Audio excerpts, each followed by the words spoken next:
नमस्कार, स्वागत है आप सभी का। एडेड जूनियर शिक्षक भर्ती को लेकर के बात करेंगे। सबसे पहले पुनर्मूल्यांकन या फिर ओएमआर की स्कैनिंग कब से स्टार्ट होगी। बिल्कुल देखिए, एग्जैक्ट प्रोसेस की जानकारी तो नहीं बताई जा सकती है, लेकिन हमने आपको पहले ही बताया था कि इसी सप्ताह में एजेंसी का चयन कर उस एजेंसी के माध्यम से ओएमआर स्कैनिंग की प्रक्रिया शुरू हो जाएगी। एजेंसी फाइनल की जो प्रक्रिया होती है वो पूरी तरह से गुप्त रखी जाती है, पूरी तरह से उसमें गोपनीयता बरती जाती है पीएनपी सचिव के द्वारा। तो वो सब चीज़ें नहीं बताई जा सकती है, संभव नहीं है बताना वो सब चीज़ें। स्कैनिंग जब हो जाएगा तो उसकी जानकारी हम सभी को लग जाएगी। रिजल्ट जो है हमारा 25 जून तक आ जाना है। 25 जून के आसपास, एक दिन 2 दिन पहले या बाद में हो सकता है। 20 जून के बाद समझ लीजिए कि रिजल्ट का ही नंबर है। रिजल्ट चाहे जब आ जाए, 23 को, 24 को, 25, 26, 27, 25 के आसपास आप मान के चलिए। 5 जुलाई को अगर ये भी था कि अगर 5 जुलाई को पीएनपी सचिव महोदय अगर फिर से कहीं नेक्स्ट डेट की फिराक में ना हो। लेकिन आप याद करिए पिछला कोर्ट ऑर्डर, तो उसमें क्या बोला गया था कि अगर इस बार अगर ये मामला फाइनल नहीं हुआ तो इस बार जो है बेसिक के सचिव के खिलाफ वारंट और पीएनपी सचिव को भी उपस्थित होना होगा कोर्ट में। तो अब आप समझ सकते हैं कि कोर्ट की तरफ से बिल्कुल स्पष्ट सख्त निर्देश है और इस बार जो है पीएनपी सचिव साहब समय नहीं लेने वाले हैं। बाकी हम सभी जानते हैं कि सरकार की जब मंशा होगी भर्ती बहुत तेज़ी से पूरी कर देंगे, और जब तक उनकी मंशा नहीं होगी हम लोग चाहे जितना कुछ भी कहेंगे वो करेंगे अपने हिसाब से ही।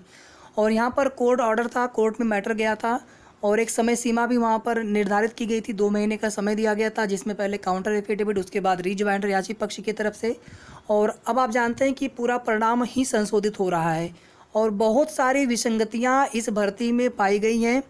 और जिसमें एक चीज़ पर तो ध्यान आप सभी का बार बार जाता है कि नंबर कम हुए हैं। क्या आपने कभी ये भी सोचा है कि नंबर किसी की बढ़े हैं? बहुत लोगों के नंबर बढ़े हैं, ये आप लोग खुद कमेंट करके बताते हैं।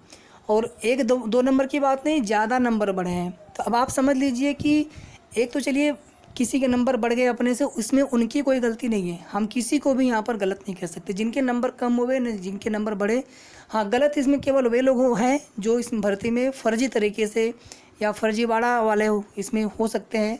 क्योंकि ये सब चीज़ें जो है जांच का विषय होता है, बिना किसी साक्ष्य के, बिना किसी जांच के हम आरोप नहीं लगा सकते हैं। और सरकार का दावा होता है कि भर्ती में पूरी पारदर्शिता रखी जाएगी। जो भी अभी तक हुआ उसी को लेकर के आप देखेंगे पूरा रिजल्ट जो है यहाँ पर संशोधित किया जा रहा है। इतना ही नहीं, पुरानी एजेंसी को भी एक तरह से कह सकते हैं कि उसको ब्लैकआउट कर दिया गया। नई एजेंसी का चयन किया जा रहा है। उस नई एजेंसी से पूरे ओएमआर की पुनः स्कैनिंग 2 लाख जितना है, लगभग आपके 2.25 लाख के आसपास, तो पूरी ओएमआर की स्कैनिंग और इसके बाद फिर वही एजेंसी जो है पूरा रिजल्ट जो है संशोधित परिणाम जो है घोषित करेगा। सीटों की संख्या को लेकर के साथियों मैं आप सभी से बार बार विनम्र उसके लिए क्षमा प्रार्थी हूँ, क्योंकि मुझे नहीं पता।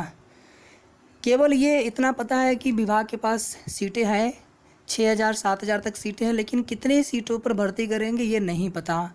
और इतना ही नहीं, जो अभी तक अधिकारियों के माध्यम से या किसी के माध्यम से जो कुछ भी अनुमानित चीज़ें बताई गई हैं वो पूरी तरह से सही भी हो सकती हैं और पूरी तरह से गलत भी हो सकती हैं। मतलब ऐसा ना हो कि सीटें बहुत कम बढ़ें, जितनी हम लोग उम्मीद कर रहे हैं। सीटें बढ़ना चाहिए, इसकी संभावना, पॉसिबिलिटीज़ बहुत ज़्यादा है, बट कन्फर्म कहीं से नहीं हुआ है अभी तक।